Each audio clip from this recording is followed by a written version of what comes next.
One of the benefits of investing in real estate through crowdfunding is that you can diversify a portfolio otherwise heavy in stocks and bonds. But in today's episode, you're going to learn how to get the best of both worlds by investing in real estate through a crowdfunding platform and getting an ownership share of the platform at the same time. Hello, this is Adam Gower, and I am so happy to be back with one of my regular podcast episodes, the Real Estate Crowdfunding Show, Syndication in the Digital Age, with my guest today, Aaron Halfacre, who is CEO of the crowdfunding platform Modiv.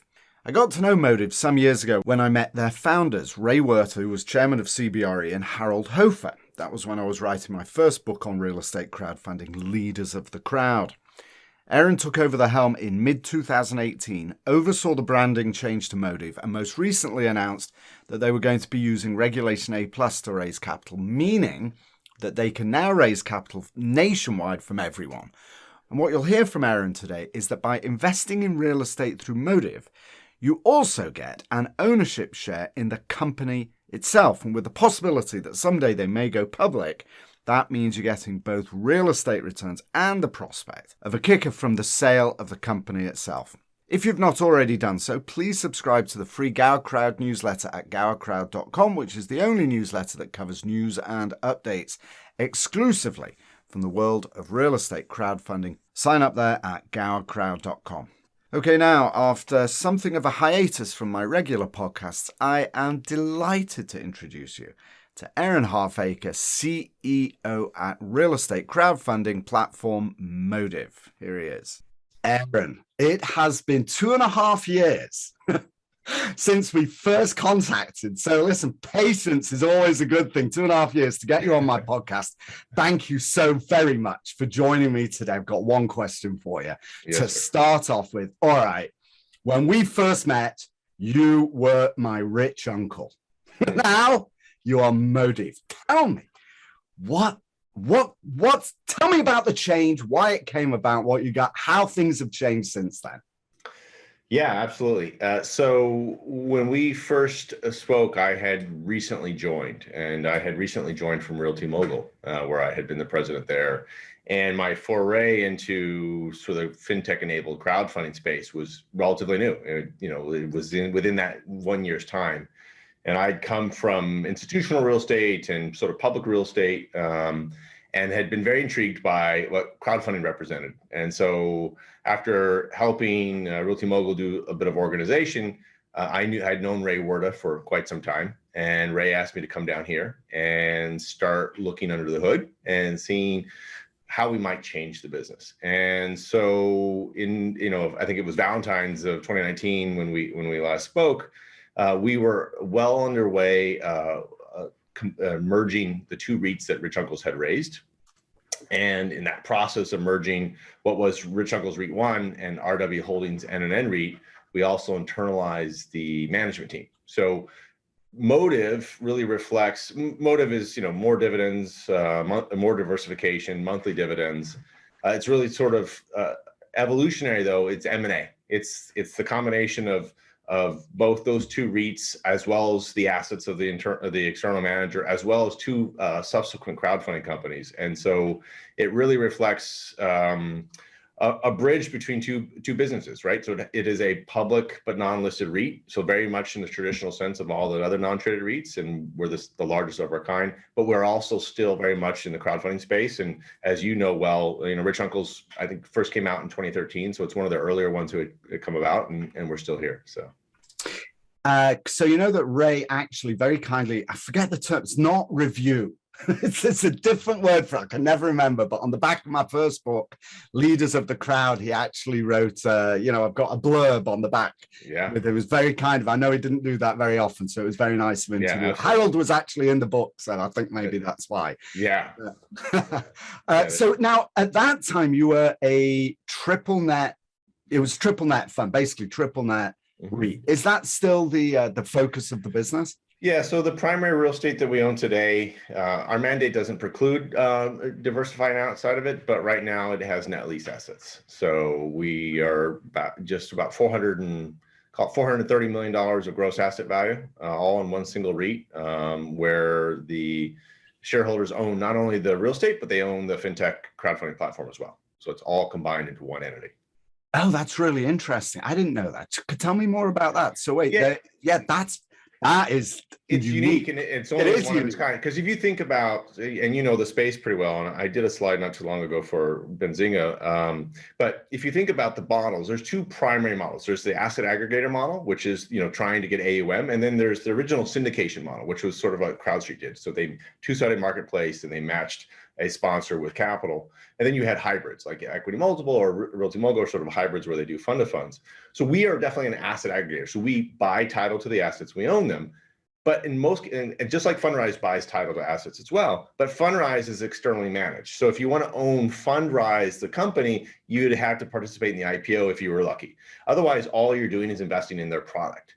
At Modiv, you're investing in everything. So you're not on. So the management team is owned by Modiv. The fintech crowdfunding acumen, the ability to raise other products and manage them, and those fee revenues are inured to the benefits of the Modiv shareholders, plus all the real estate. So we're the only one of our kind that has consolidated both the crowdfunding platform and the real estate into one single investment. That's really fascinating. So if I invest in the Modiv fund, if I buy some shares in Modiv, correct, I'm getting not only benefit from the real estate that you acquired, but also a share of the business itself, Modiv itself. Absolutely, 100% of that business. And I think what's unique about that is, as you and I both know, we see an evolution happening in crowdfunding, right? We've seen the volumes pick up. We've had great overall industry success as more and more people leave the broker-dealer community to buy their real estate, and they're getting it more in sort of the crowdfunding direct-to-consumer model. And so I think you could draw a lot of parallels to the discount brokerage or mutual fund businesses of the 80s, right? So we had advent of a lot of discount brokerages, which are kind of like the syndicator models. And then you had a lot of mutual fund companies, and they started to merge their models, and they started to consolidate. And then obviously some of them listed, and they became scale, right? And I think we'll see scale and consolidation and probably public listings in the crowdfunding space. And if you believe in that trend, Modiv is ability to participate in that. Either we continue to be a consolidator and do M&A like we have, or because we're already packaged in one nice package, that we could be consumed as well, right? And so, or we could list. In fact, we're already publicly filing. We do Qs and Ks. For us to pull the trigger and to be a listed entity would be pretty easy to do. And we have visions to do that maybe sometime in the next 18 to 24 months. That's really fascinating. So how will an investor in the company benefit if you're bifurcating the ownership between the real estate and Modiv, the corporate entity? So let's say you do a listing, or you're bought out by CBRE, or whoever it is. Let's say there's an exit. So we're not actually bifurcating. We're unifying it. So and which is interesting, and I'll go into it in a second, but so if someone buys his shares and then those shares are subsequently bought by some large, real estate entity, they're buying both the fintech platform as well as the assets. Why is that intriguing? Because if you think about the business models out there, a lot of them are venture capital raised, right, initially. So it's a good entrepreneur who has an idea. They're usually tech leaning. They raise some venture capital. And we know that, we know a lot of these shops have raised quite a bit of it. They've been very good at raising venture capital. That's a top line revenue growth multiple, right? So a venture capitalist is looking for you to grow the top line. They're not so concerned about profitability. They just want you to get big, get scale, list, become a fintech unicorn. If you think about the asset management business, though, it's all a bottom line kind of company. Like, what is your recurring revenue? How much fee streams do you have? Things like that. And so there's different valuation metrics. You're going to find some companies are going to start to want to have a realization of their investment. And I think that's why we're going to see companies being acquired or consolidating. If you're not bifurcated it and it's consolidated in one, you could leverage the real estate and still buy the fintech. What's interesting to our situation, because we use an external valuation agent, so Cushman & Wakefield values our assets, our real estate assets every quarter, right? So they go out and they appraise the quarter. So every quarter we drop in a new NAV or net asset value. That net asset value does not have the fintech appraised. So it's sort of a hidden gem inside the shares right now. Right. Because how do you value a fintech platform? We haven't had any public listing events. We haven't had any real sales yet. We all know that Fundrise and CrowdStreet and Cadre and all these companies are valuable, but we don't know how they're valuable. We know that they'll eventually be, realized. So ours is packaged in one package. That actually was you got it exactly. That was the nub of exactly what I was asking. How does somebody then value, if you're looking for an exit, which presumably the implication is that is what you're doing, and that you're, pitching to investors that that's an exit, that's a possible exit for them as well. Yeah. How does somebody value the company if it is completely tied up in the value of the real estate as well? If they aren't separated, how do you get that unicorn type, 100x of NOI or whatever it is? We think the most likely way to get that realization is through a listing event, right? So if you think about the natural path of tech-enabled stocks, is that they eventually list, and that's when they get their biggest multiple, right? So they raise early rounds, and then once they've hit, think of Uber or think of Airbnb, then they list and they've manifest the value, and there's more people who can participate and believe in that value chain, right?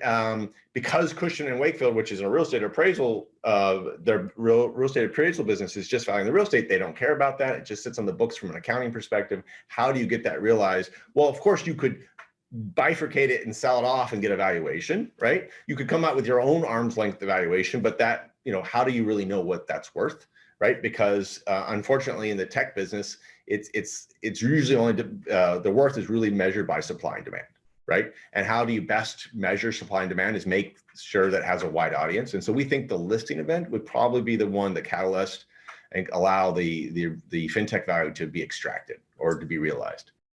That's really fascinating. I had absolutely no idea. That's what you do. Say that again. We've been busy over the last 3 years.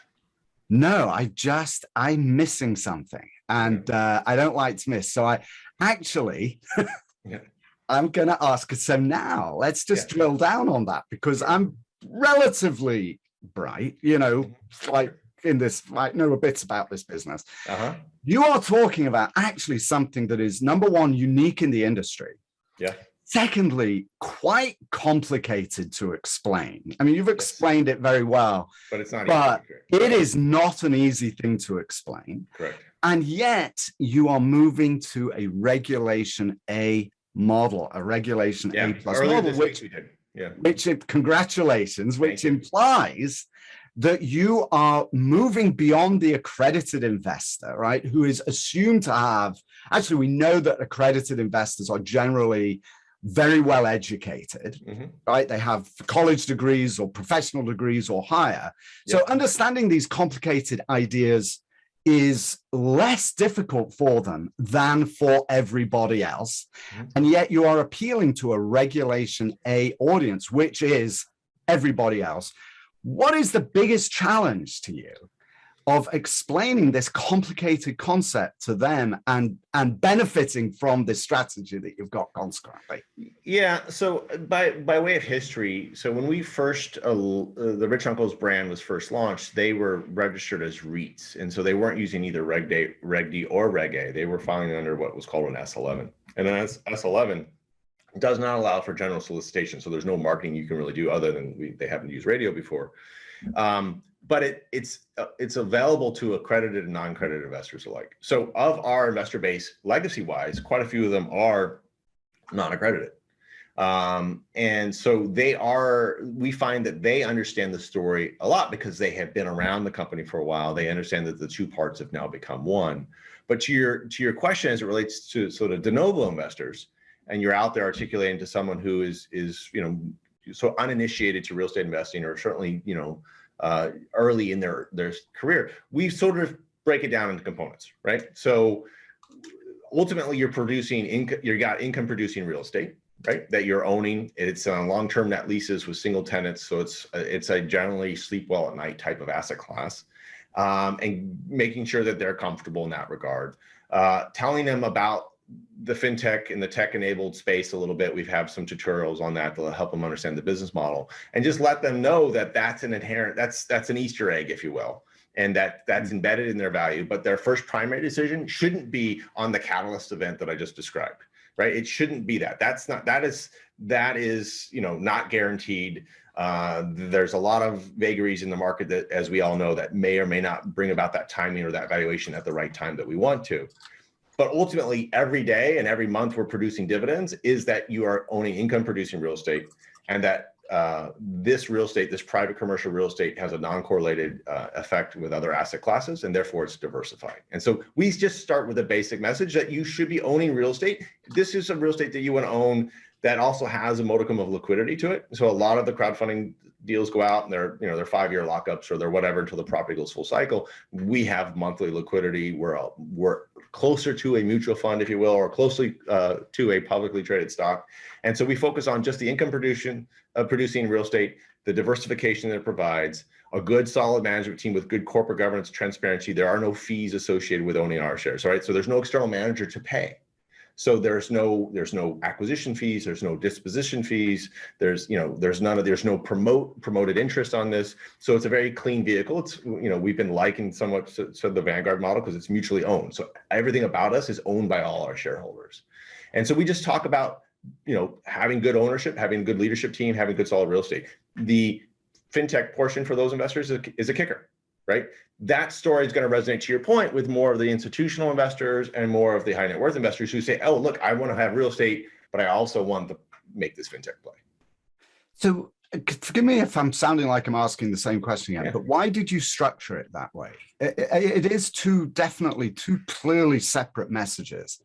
That you've got to educate people on fintech and the VC model and exits with IPOs or sales, etc. on the one hand, and on the other hand, you've also got to educate people about real estate. And educating people about real estate is no easy task, right? Especially a Reg A audience. So what was the logic behind? Yeah, so the logic is we are a company. So when you're buying us, you are buying shares in a company. You're not just buying a product. You're not buying just one of the many products that we're purveying for the month. You're buying a fully encapsulated company that has a full leadership team and a growth trajectory. So not only you are buying exposure to real estate, but you're buying the attributes of this company, right? So I liken the fact, like if you think about you're making an investment in real estate, you're getting dividends. That's your utility, right? So if I buy an iPhone, my utility is the iPhone. I get to use it. The way we're combined, it's as if you're buying an iPhone and you're getting a share of Apple, right? Or if I were to buy a Tesla and I get the utility out of the car, but I'm also getting a share of Tesla, right? Because you actually own the business in addition to the utility. And so the utility you get is you get income. You get the diversification of that real estate. You get the income, and you can complement your stocks and your bonds and your other real estate investments or alternatives. But the benefit is you also get a share of Modiv. So you get the growth of that company.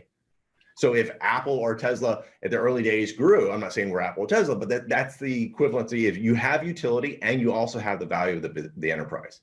And normally all you get is the utility. All you get is the value of the real estate, and you don't get the enterprise value. So the only reason that I'm really drilling down on this is because actually I want to terminate this podcast right now, go onto your website and buy some shares. It's just all I'm saying, because it's so unusual and so fascinating. All right. Yeah. So that said, actually, I really want to drill down on that. I want to really get into your website and have a look at that. So as a shareholder, do I also benefit from any NOI that you get on the corporate side? Yeah. So in the fourth quarter, we'll be launching a series of new products that are actually externally managed, and they're going to be very unique in their space. And it's called Modiv Divisibles, and we figured out a new way to allow people to invest in single assets without having to have K1s. And so those externally managed products, the revenue associated with that inures to the benefits of Modiv shareholders. So if as a manager of different product as well, so I could go tomorrow and launch a new vehicle, right? I could crowdfund a platform or whatever. I could do whatever, and that the management fee revenues that we might earn from that are revenue into us as a shareholder. So the operating business, right? But Modiv also has a P&L currently. Right? Modiv's P&L is it's absolutely. We have $30 million of annual revenue associated with our real estate, right? So that's the revenue we have. Oh, I see. And that's not separated from like the C-suite and the in-house kind of. It's all internalized, right? So the C-suite and the in-house, I guess you would consider the L, right? It's an expense, right? Right. Just like a IBM or any company has its normal G&A load, we do too. We're like that. But yeah, so the P&L is all integrated. There is no separation, right? So there are, if you look at their filings, you'll see the different streams associated with that. Gosh, so I am investing in the company itself. Fascinating. Yeah. All right, so let's move on from that. Sure. I could talk to you forever about that, but I'm going to do some research afterwards. Okay. Very interesting. Really want to drill down on this, but it's very interesting. Yeah, absolutely. All right, so tell me, so in the last 2 years, 2.5 years actually, since we first connected, we chatted a little bit about that before we started recording. Tell me, how have you seen the world of real estate crowdfunding evolve? Yeah, it's been really interesting to dig into it, and and having been exposed to 2 different companies and 2 different business models, and I've been involved for a relatively short period of time, a very short period of time, even though it feels like dog years. I'm amazed to see not just the growth in volume, right? So we're clearly hitting over $1 billion of transaction volume in aggregate in the space. I think that's an encouraging sign. Those are still small numbers relative to, say, the old non-traded REIT space or the old syndicate deals, but still, it's an encouraging sign. I'm encouraged by the quality of the messaging that's getting out. It's really improved. The industry's getting better and better at articulating the narrative, right? If you think about, a lot of it started out as a sort of fix and flip sort of thing. It was really sort of a money grab. Most of the early adopters, which is what I would call them as early adopters, were sort of DIY, tech executives or something like that, who just wanted to own, they were the stock pickers, if you will. And as we've gone more and more, as Fundrise particularly has gotten greater inroads in the non-accredited space, and we've seen sort of diversify and get into the non-accredited space, the message is getting promulgated down outside of the accredited investor space, and we're seeing better messaging, we're seeing better acceptance, more awareness of it. I think on the margin, there's a lot more awareness to happen. So I'm encouraged by those signs. I'm encouraged by some of the products. I'm also disappointed in a couple of the industry trends that we're seeing. So like what, for example? So I'd come originally from BlackRock. I'd spent, over a decade at BlackRock, very institutional environment, very sort of by the books. I've always been had been associated with a FINRA or NASD licensing. And when I got here, it was one of the first things that we did was to make sure we were associated with a FINRA broker dealer, right? Because if you take the premise that this asset class and this mode of distribution, which is crowdfunding, will eventually become as mainstream as sort of the traditional financial services, then you need to have a level playing field. You need to have the same sandbox. And everyone at Vanguard or Fidelity or Schwab is licensed. And so what they're not telling you is buy this stock or buy this mutual fund because it's going to get an 18.5x return in 2 years, and it's going to have a 2.25 multiple or whatever. Those forward-looking returns just aren't allowed to happen in the FINRA space. Yet in crowdfunding space, we see so often that they sell with multiples. They sell with numbers that are picked out of a model that I've tweaked the variables to get one of many outputs. Right. And I think that's misleading. I think that the conundrum we have with that, and some of our selling is a little sensational. And when I say we, I'm saying the collective crowdfunding, is because the products are becoming sold, not bought. And I think if you get too far down that branch, it becomes tenuous, because ultimately you need to have products that are bought, not sold, because your customer acquisition costs will never get in line.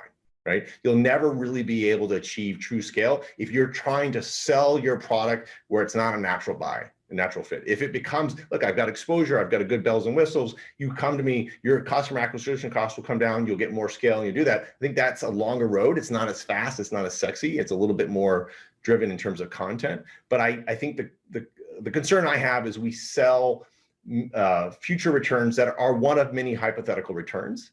And if those returns don't manifest, then you're going to have sort of a general sort of dismay by the audience out there. And we don't want that at this early stage.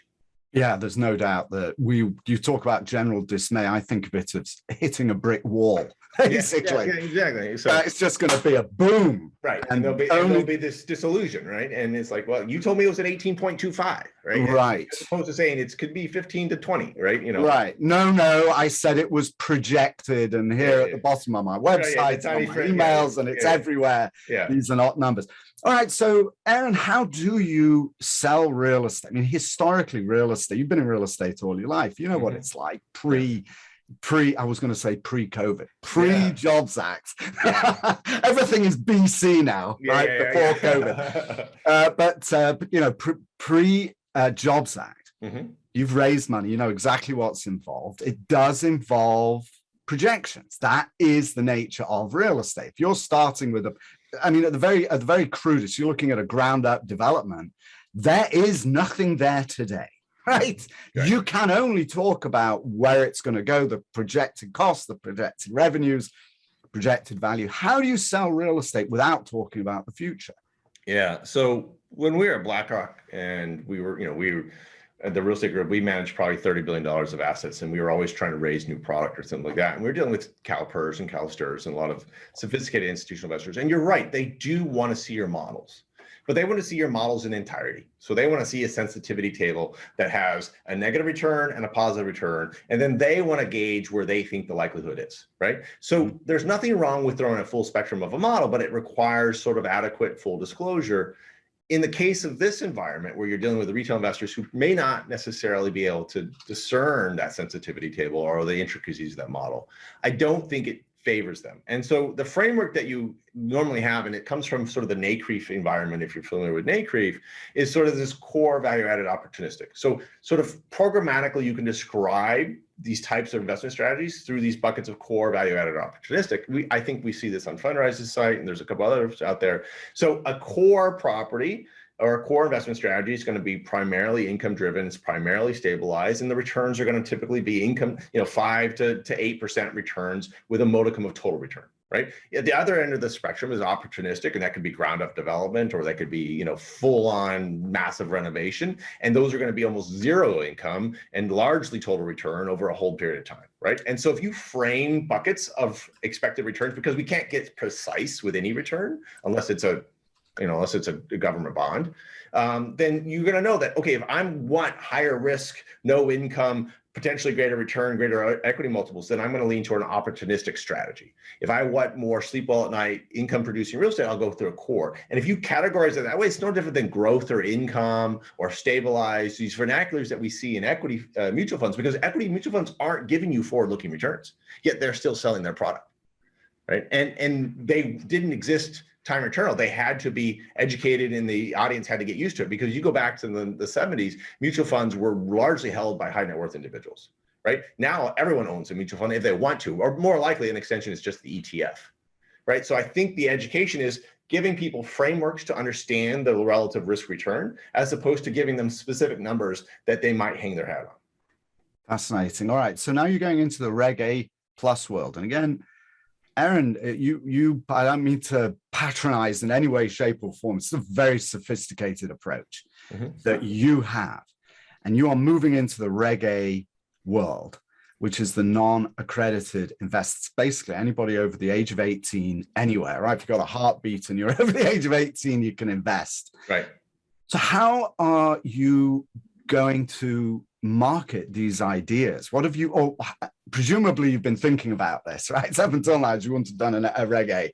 So what is your strategy for marketing now? And how does it change from what the way you have been marketing? Yeah, so Modiv has been marketing for, the brand's been out for about 6 months. And, we've done a lot more on social media than a lot of others typically have. So if you go to YouTube, you go to Instagram, we do a lot of video content, and a lot of our video content is really about your financial journey, right? So the power of passive income and the power of owning real estate, to me, is not about a speculative frenzy. It's not about turning $5,000 into $50,000 in 6 months, right? It's just, real estate is a long tenured business. You have to be able to weather cycles. Real estate is simple to understand, but sometimes complicated to execute upon, because it's very much people oriented and there's a lot of nuance to it.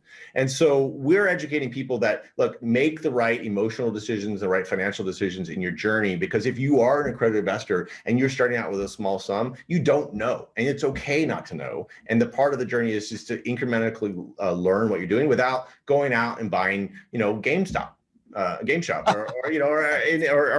AMC theaters. And so that is, or Dogecoin, because those are speculative things. And even there's a video I talk about where if you've got money set aside for that and you want to play with that in sort of the casino, if you will, and speculate if Dogecoin is going to go double or fall in half. You can do that, but set that money aside so you know you're going to lose it. And then there's other money as we're all looking to, generate passive income or build our nest egg that you don't want to speculate on. And then there's different buckets, and continue to learn, continue to go to the well, gather information, such as your podcast and your emails and other sources. There's a lot of good, rich content out there to be educated.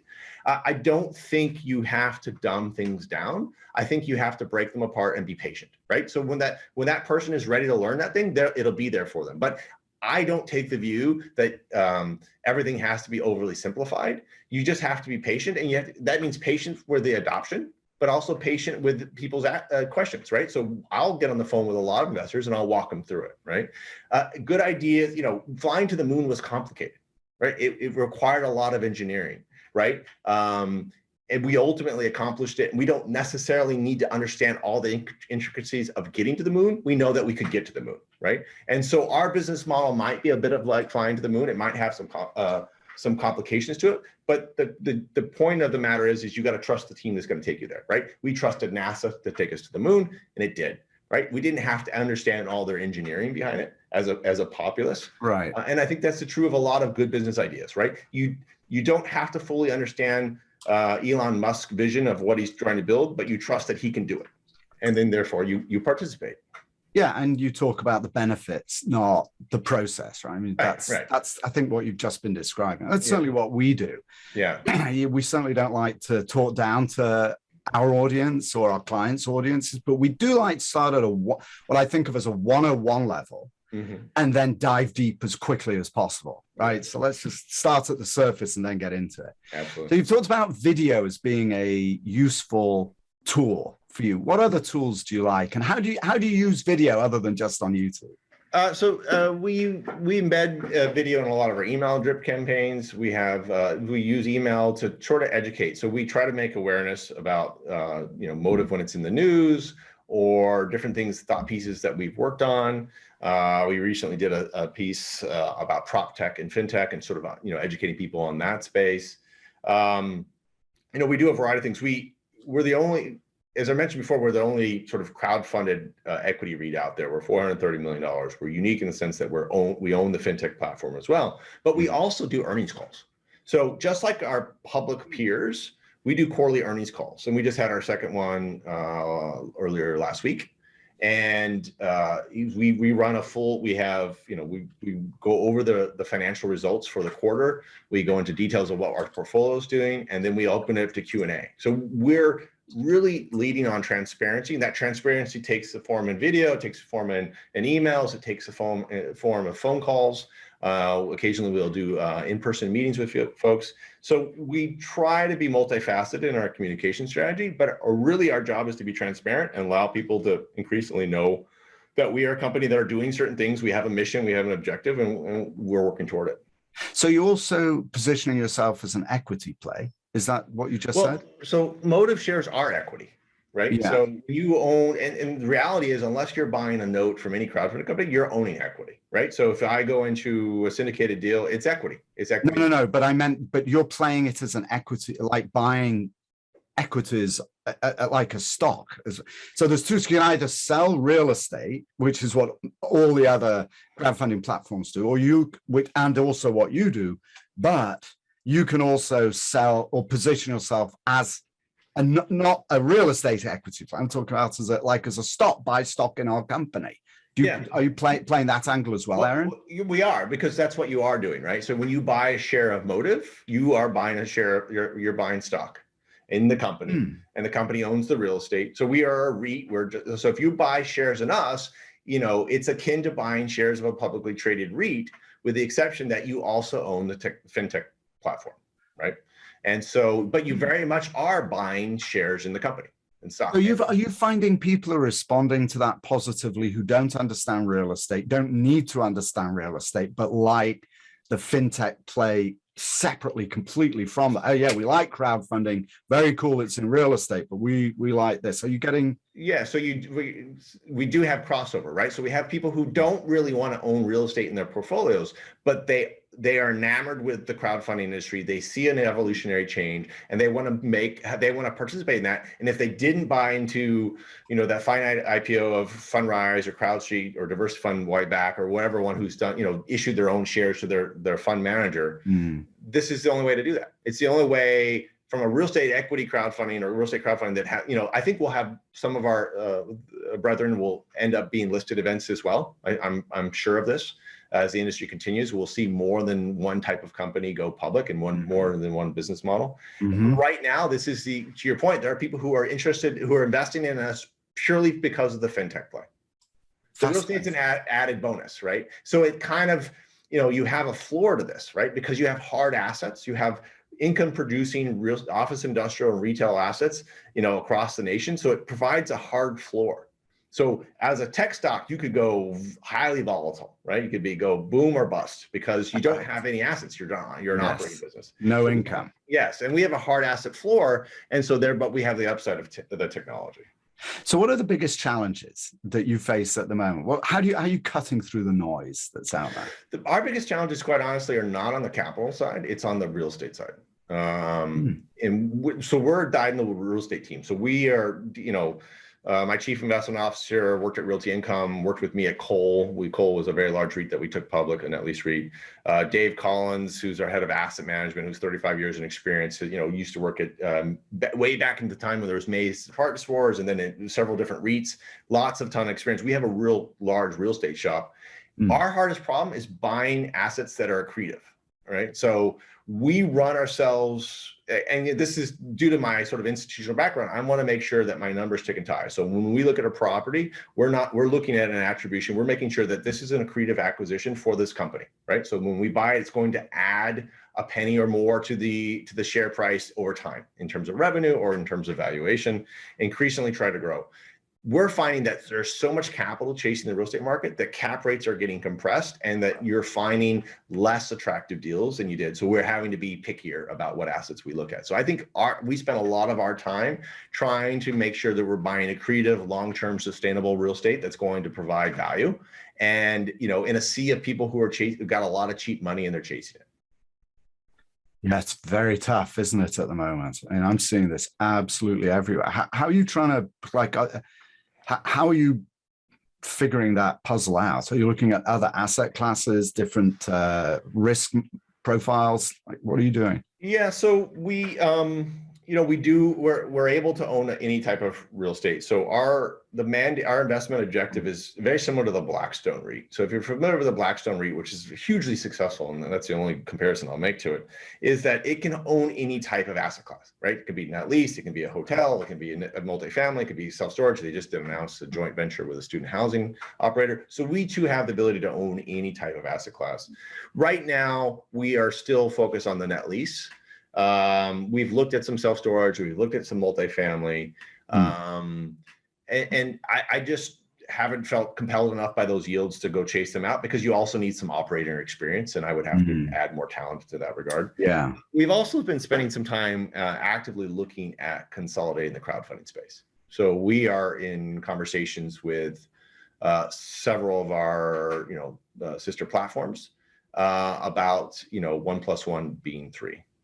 So that's another angle that we've made some fintech venture capital investments as well. So, we have made some investments in some companies that we believe are advancing the real estate capital markets, right? And so those are small investments, but they're not going to throw off income, but they have the potential to be good. So we're always looking at the space as an evolutionary process and trying to be, in the thick of it. And any thoughts to look at investing with other sponsors? We often have conversations with other sponsors.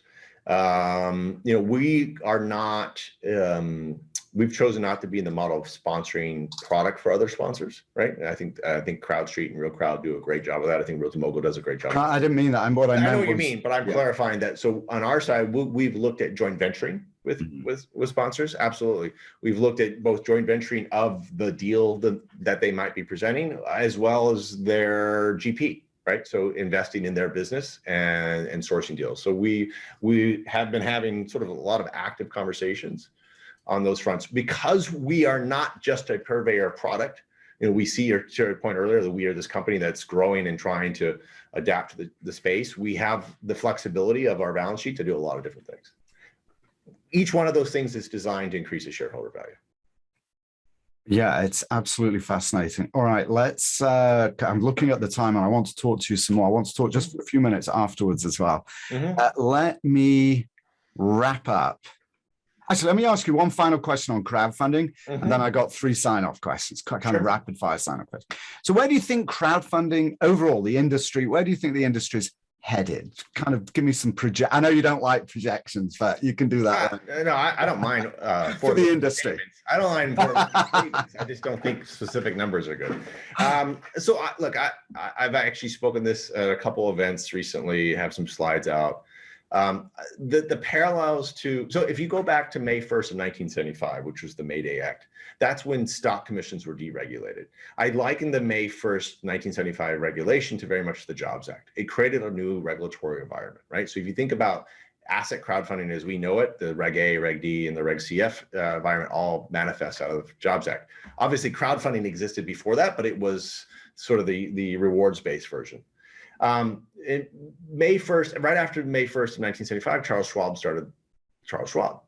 And at the same time, Merrill Lynch raised its commissions. So it got deregulated and increased its commissions, and Schwab reduced them.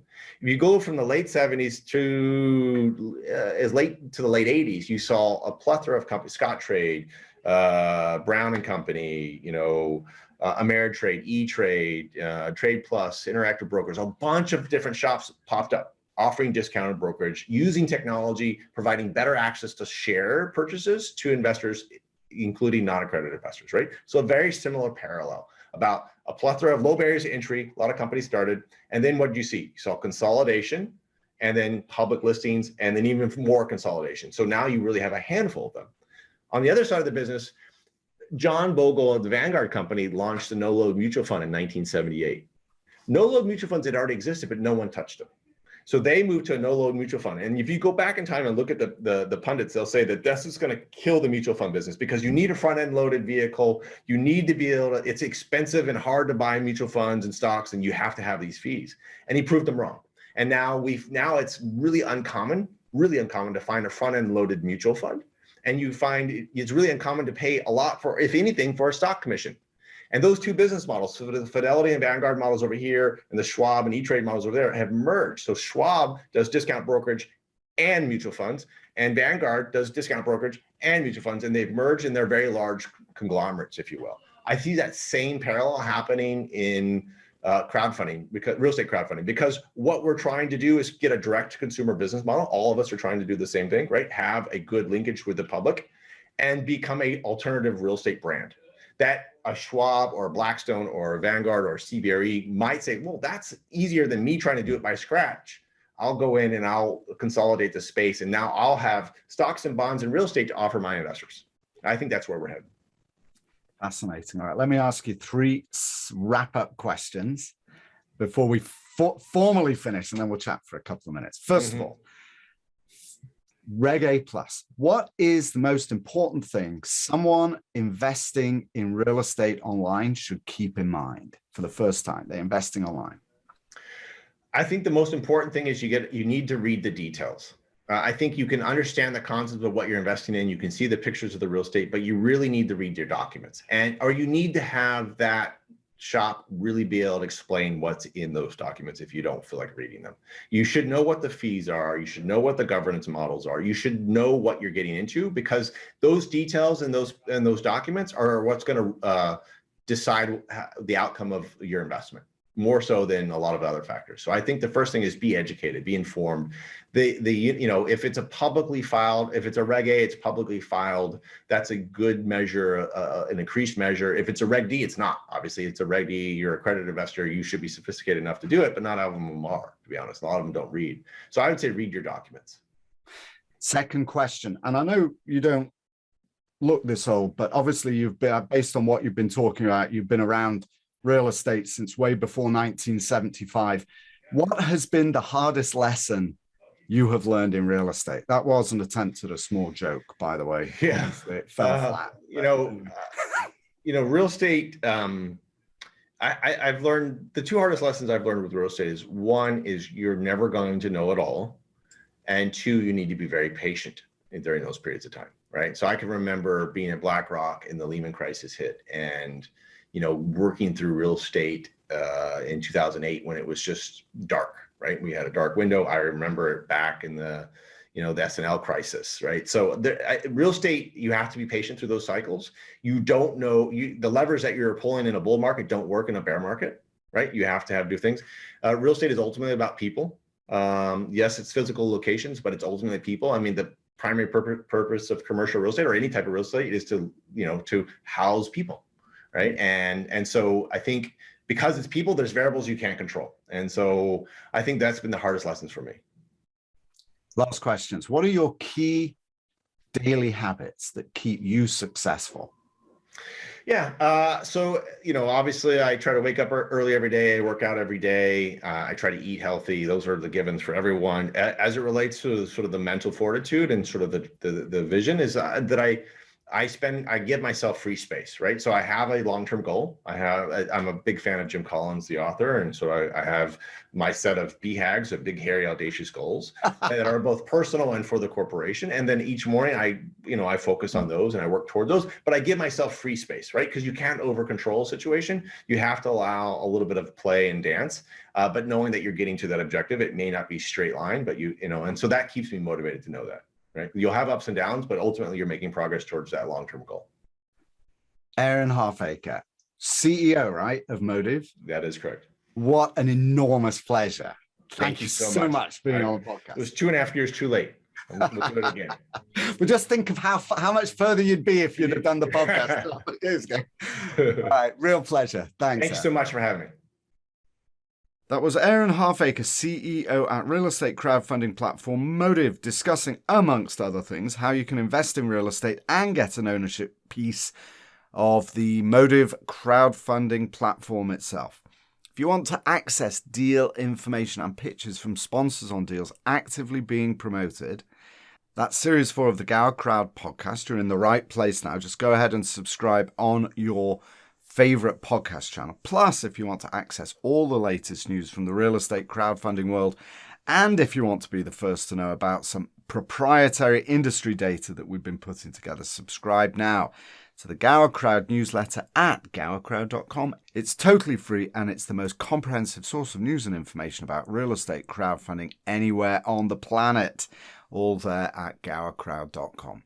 Thank you so much for joining me today, Aaron Halfacre, CEO at real estate crowdfunding platform Modiv, and thank you for listening in. That's it for today. Be well, stay safe, and for now, this is Adam Gower signing off.